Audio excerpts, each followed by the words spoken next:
The beef between Dame Dash and Camron just got reignited, and this time it's personal. I have things that I want to say, and I think I want to talk clearly. You know, Cam has been talking a lot. Sometimes it's complimentary, but a lot of times there's things that I don't think that we should be speaking about publicly. Like, I haven't called him a lot, but when I did call, he doesn't pick up. And I think he's publicly said he doesn't pick up my calls because he can't win this argument with me or, you know, over, I don't know. But I did want to give him some advice because I haven't been able to talk to him. So this isn't the Cam that I know or co-sign. Number one, talking about another man's pockets, that's just not the most masculine thing to do. To Dame, that wasn't business. It was disrespect. He blasted Cam publicly, saying real men handle their issues face to face, not by hiding behind a podcast or cutting side deals with family. Dame would be set for life if he knew how to manage his money. He made more than enough money not to work no more, but he want to keep hustling. And I dig it. It's in him. Pause. That's just something he want to do. But when it's not working out, to me, it's coward shit. I would love to do the things Dame did. Fly private for 5 years straight, buy 2 mansions in London. You got a mansion in London just for your niggas and then a personal mansion in London for something else or renting them or whatever. You just got mansions in London. We not even from London. I would love to have 2 lofts in Tribeca right around the corner for each other. $20,000 for this loft, $20,000 for that loft around the corner. So you got $40,000 a month for just lofts. Airfare, flying everywhere. I would have loved to have the biggest mansion in Alpine, New Jersey. Dame is the only nigga that I ever seen to this day with a urinal in their house.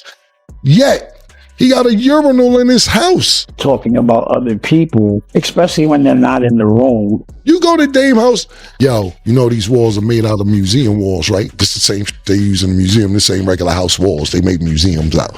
This is museum walls and shit. Bro, if you live like that, you gotta keep hustling. You can't buy all that shit and spend all that money and then be like, I shouldn't have to work anymore. I have no 2 mansions in London. I ain't fly private every day for 6, 7, 8, 9 years. I ain't have no damn urinal. This all the shit you was spending your money on. I'm just good budgeting money, thank God. For me, if you have something to say, you don't go on a television show and speak on it. You give them the respect of calling them. Me and Dame got to an argument one time. I said, yo, we was going back and forth about some shit. Oh yeah, it was about Kanye house. He said, yeah, I just left Kanye house. He got horse shit. You got dog shit in your house. I'm like, okay.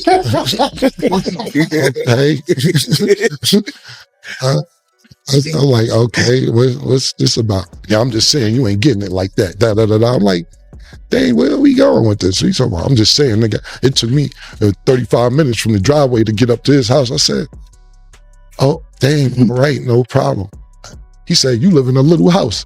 I said, Dave, you never been to all my houses. I said, Dave, my crib in Florida is 9,000 square feet. Well, that's still little. That's a little house. 9,000 square feet? Okay. Out of here. You ain't doing this, doing that. I said, Dave, I own all my houses. You don't own any of your houses. He said, yeah. Who want to own a house in a recession? I said, that's the time to own them.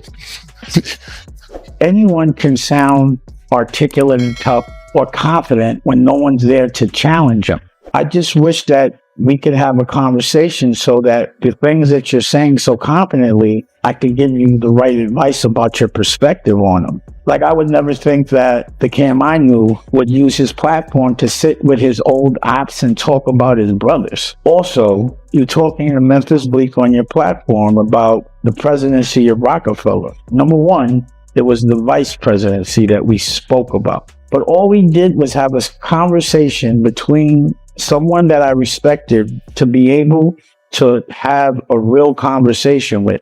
Until I got to talk to the rest of my crew about it, it's just called talking ideas. Where I'm from, it's not thorough to have a really private conversation and go to the radio and tell everybody before everyone else knows. So Bleak, keep it 100. Keep it 100. Yeah. Because I felt the little tension or whatever. But what was the vibe when he said, yo, I announced it, did show, I think I'm going to make Cam the president of Rockefeller. That's where the hate came. That's where it went left. That's like, what? what just happened? Like, well, homie, he's doing his thing, but president of Rockefeller? Are you kidding me? And now You're saying something about the presidency, which is not true. Sitting with people that you used to disrespect daily, at least that's what I used to see, laughing about the fact that you misspoke, not caring about how much damage that caused to Rockefeller. Memphis Bleak told you that started everything. That's not some Harlem shit. That's some young shit. So now that I'm seeing how you're laughing at it, I'm wondering if you did it on purpose. And then you attack my art. Dame got a movie called Honor Up. He's shooting it on 125th and 12th Avenue. I tell him I'm about to go to Jersey. Yo, stop by the set real quick. Stop by the set, show some love real quick. It's like 3 degrees outside. I'm like, I bet. All right, I'll stop by for a minute. Get over there. I'm telling everybody what's up. We freezing. I'm with Juju, mind you. Juju was my girl at the time. I'm with Juju. Me and Juju freezing. Hey, what's up, everybody? Now go in the trailer. So we go in the trailer till Dame finished shooting this scene. Dame comes over. Yo, get Cam a fur. You in the next scene, Cam. Get a fur. Hold the fuck on. Get a fur. Nah, I just came support. Nah, I need you to do this scene. Dame, I didn't come here and do no scene. Oh, Juju here? Get Juju a fur. Get a fur. Both of them, they gonna put them in the nigga scene, the bitch scene. I said, Dame, I don't want to be in this movie. Oh, you gonna do me like that? Pause. That's what you gonna do? Word? You serious? Now the guilt trips on me. All I want you to do is one little scene. Fine, Dame. Fine. Now, Juju, you know how you look. Juju looking at me. You know how you look at when you with somebody. You looking like movie. I'm gonna be in them. I didn't know I was gonna be in a movie made with this nigga. Now Juju got to go do a scene with the fur on and everything. We was planning on going home and just chilling. Now we in the scene. It's no lines. Yo, just talk and figure it out, everybody. Just talk some shit. Just figure it out. Now we sitting there acting like we talking. I'm cold. Juju got to do her scene. We go back to the trailer. We trying to rush out of there.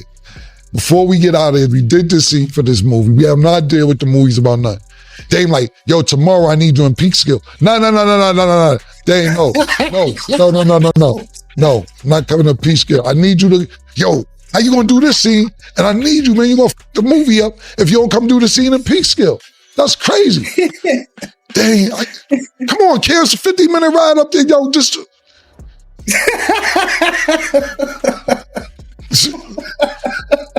Now the next day, he calling me 6 in the morning. Yo, we shooting in 2-3 hours. Come on, get up here.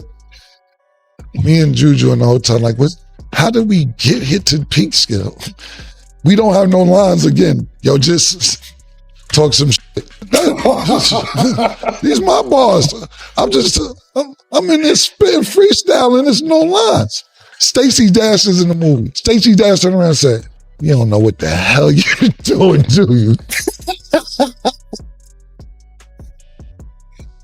So Dame is shooting the movie. Scene 1, he's shooting it in scene 1 location. Scene 2, he's shooting in scene 2 location. Scene 3, he's shooting scene 3. And I'm like, Damon, don't go like that. If scene 1, scene 10, scene 27, scene 32 is all in this one location, you shoot them all here.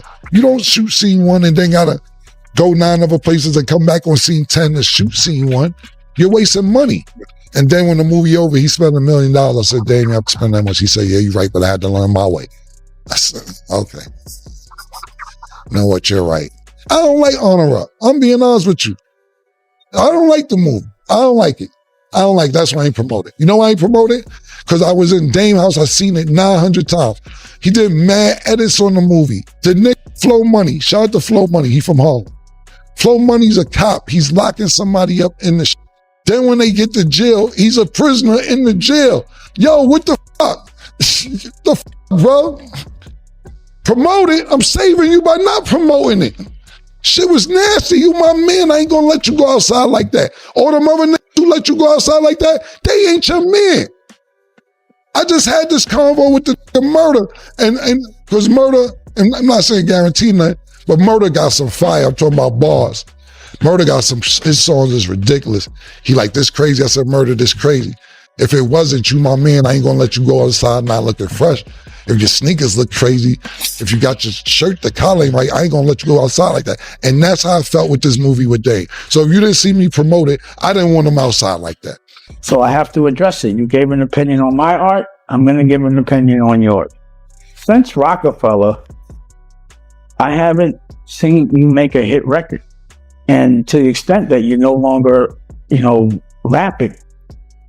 So I always wondered about that. I'd be like, I don't understand why you're not putting out these records like you used to. The reason why you're saying you didn't promote Honor Up is because, I don't know, I put a clip I saw, you were saying because I threw you in the scene or you came to visit. We spoke about Honor Up. You did come in the scene, pause. But we also did a lot, you showed up 3 or 4 times to do a lot of other scenes, which you did. And at the time, you were telling me that you wanted to make sure that Juju was expanding her brand. So I thought I was doing you a favor. And I don't remember any of this, just get in and freestyle and all that. Maybe it might have happened one day, but again, when would I ever come to a video set of yours and not jump in the video? What I do remember is you did show up a couple of times. You were late every time, which fucked up my schedule, so I had to freestyle a lot. But, I still was appreciative. But I put up $1 million. So to put that in perspective, I've heard you talk about you put up $200,000 for your show. I put up $1 million. And now you're going to say the shit was whack. But number one, again, I haven't seen you make a hit record since Rockefeller to the extent that you're doing a different profession. So I'd like to see you make a hit record because this is what I imagined you at this time, not just performing your old versions of your records. But also, I haven't seen you in a hit movie or TV show or anything other than interviewing people since Paid in Full. So you're a person that makes movies a lot, but no one hears about them because they're terrible. But I would still promote them. Tell me some other movie, another movie where they said you were a good actor. So you haven't made a hit record without the last hit record. Besides, it was made a hit record with you, and I made a hit record with you. But you never made a hit record on your own. But I'm not knocking it. But I don't know how you're going to judge my art. I just think that's, just because you have a platform, it doesn't mean now you start judging the people that have helped you. The Dipset clothes that you wear, I started the Dipset clothing line. We were supposed to be partners in that. But you went around and did it without me after we started. Remember we did the jerseys and I did the activations at Poppington Gallery? And do you remember me getting people to make and manufacture? And you haven't even sent me a sweatshirt. But I did start the clothing, but we could go clothing line as well. So again, this is the advice I would give you if I could talk to you, but I'm just noticing that every person that you have a problem with is black. And you talk about them when they're not in the room, and that's just not Harlem shit. You supposed to step to somebody and challenge them in their face, pause. It's like, if I smack somebody, I gotta see if they're gonna smack back, punch back, whatever comes with it. But if I'm in another room and I smack the camera, that's not tough. For some reason, people justify I'm a journalist now, so I can interview male strippers and I could, be in other people's business. We didn't respect journalists that did that. That's a choice to be a journalist, but you're not a civilian. Think about all the people that used to talk about us in journalism and do corny shit that we used to laugh at. No disrespect, but we never respected Elliot because he's not in music, because he was talking about people. Just because you're a journalist doesn't mean you have that you can do things that you might find corny or immoral, but these are funny things. This all ties back to that Paid and Full drama. Ever since 50 Cent announced he's producing a new series based on the cult classic film, tensions have been bubbling. Camron is tied to the project, and Deanie feels like he's been edged out of something he helped build from the ground up. Instead of celebrating, the two OGs are trading shots online, dragging old wounds back into the spotlight. Dame's stance is clear. Loyalty and respect come before the cameras. Camron, on the other hand, seems unbothered, pushing his show and laughing off the heat. But with this kind of energy, the streets know it ain't over. The beef is back, and it might get even messy, eh? Subscribe to Buzz Bae for the real rap drama.